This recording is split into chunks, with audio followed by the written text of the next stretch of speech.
What's going on, guys? Welcome back to my channel. So if your social media feed's anything like mine, you've seen these benders, which I'll put a picture right there. They are pretty much just good for bending wire stock and flat bar and small diameter, small thickness stuff. Good for making little brackets or whatever you need to make out of those kinds of materials. The issue is they cost upwards of $100, and their design doesn't really warrant that price tag. They're super simple. If you have a pile of scrap steel, you can easily make one.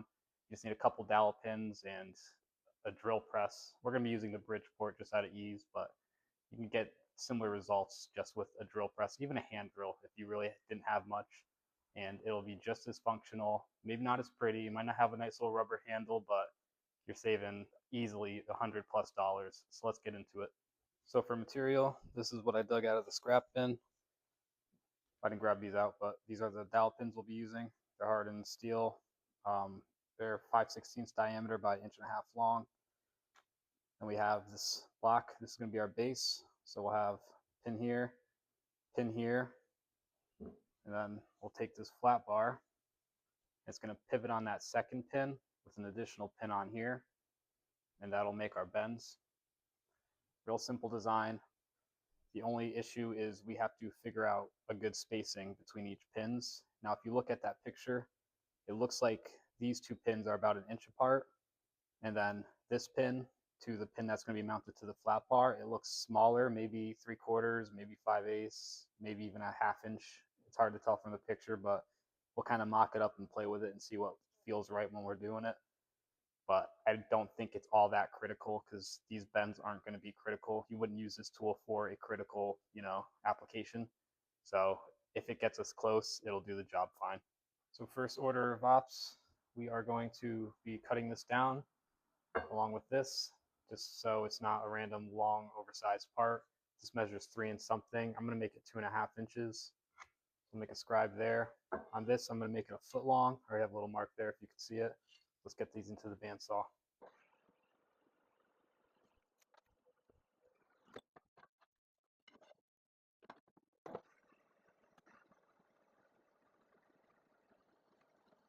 Now we're going to be squaring it up to its final length, have it chucked up in the Bridgeport. I'm squaring it off of this back jaw and my little stopper here. You could dial it in with gauges and all that and accurate blocks, but again, we're not making a rocket ship part. This is just going to be for a bender, so it'll be a quick, easy op.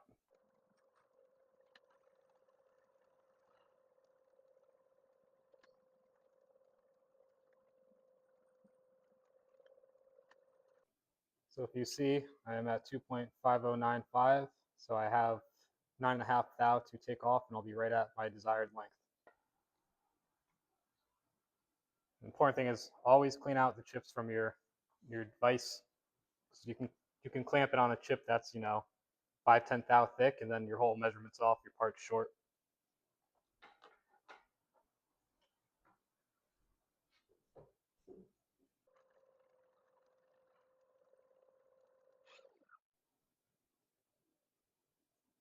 Close enough, as good as the digital caliper is going to read. So now we've run into our first problem, and that it's the pins I had on hand are a little shorter than I'd want. Ideally, you probably want 2-inch long pins. So if you're going to order stuff, get a little longer than you need, because once I obviously put this pin into this block, I lose height here, and if you add into the handle height, you don't have much to work with. So ideally, I would like to be at least a 1/2 inch into this block. I'm not going to be able to do that with these pins, so I'm going to shoot for 3/8, which should give me around 9/16 to 5/8 of stick out above this top. So that limits our amount of material width we could bend in this. You might be able to cheat it and go a little bit, but ideally you'd want the material to not go past this top edge.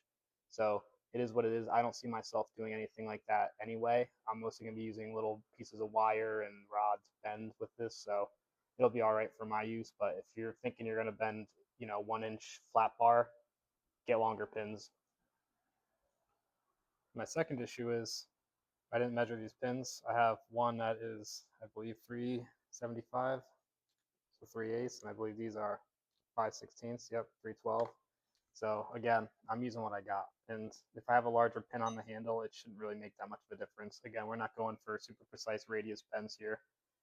What I am doing is I'm going to offset this pin from the edge, something around like that. We're going to space these about 1 inch apart, which is right around there. And then this pin, well, this bar will slide onto this pin right here. And this one will get maybe 3/4 of an inch from the center of this pin. So it'll look something like that. Just imagine that recessed in there. So now we're going to mark out these spots. I got to figure out, how much I want to go here. This is looking like maybe 1/4 inch. I might do 3/12, 5/16 just to give me a little bit of sidewall here. But again, not that crazy.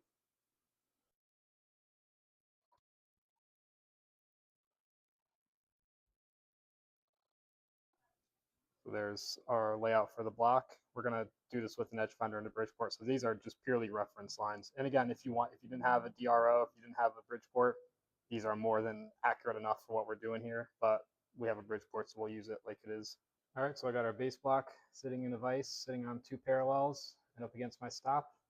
So we'll turn this edge finder at 1000 and we will get us centered.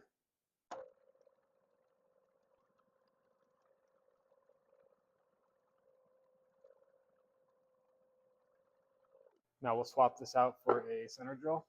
And now the center of our center drill is right on the edge here. So we have to go in that 5/16, 0.3125 that we were talking about earlier.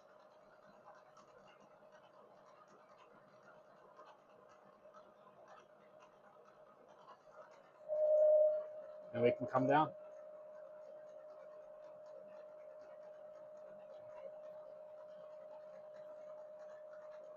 Since our second one is 1 inch off from that, now we have to go in 1.3125.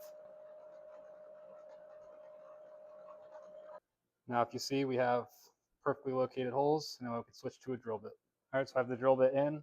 I am using a 0.3 drill bit because the pin is going to be an interference fit at 0.312. You probably don't need that much of an interference fit, but I'd rather have a tight pin than a pin that's going to loosen up and flop right out. And what I've also done is I've set it so the edge of the top of the part just gets past the angle of the drill bit. So where the drill bit starts squaring off, that is my 0. And I have the Bridgeport to stop exactly 375 or 312 from there, which now I'm thinking about it, I should go a hair deeper. Yep, so now we are right around about 350 deep, which should be all right.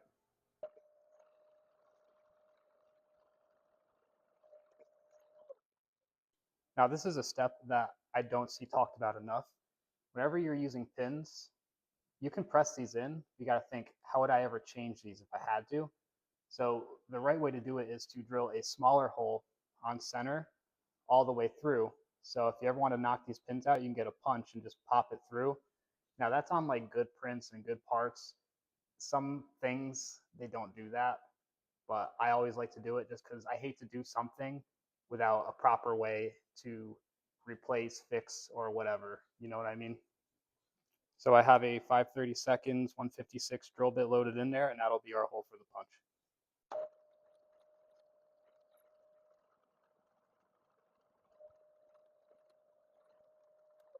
So those short pins started to really kind of bother me. So I ended up finding a 5/16 punch I had that's already hardened steel, cut it down to 2-inch long sections and press those in instead. And now I have that full length I wanted. So even when I have that bar on here, I still have a lot of working height I could use for thicker bars or whatever I need to do. So this hole has to slide over that pin, so it could be the exact diameter of the pin, maybe a thou or two over. So I'm just doing a 312 drill bit. Here's our finished operation. We have the axis hole in this one, only 250 thou deep, and with this one is a pass through at 312. All right, and now we can test it. Slide this down. Our threaded rod in here that we have. I broke it, but you can see it makes bends. Won't do as drastic as one there.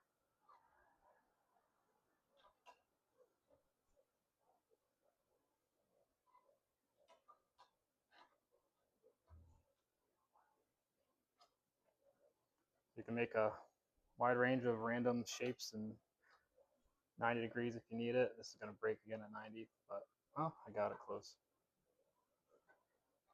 There you go, 90-degree bends. And if you wanted to even, you could mark right here with a scribe or something, or maybe a little dot on the side, depending on what angle you constantly want to make.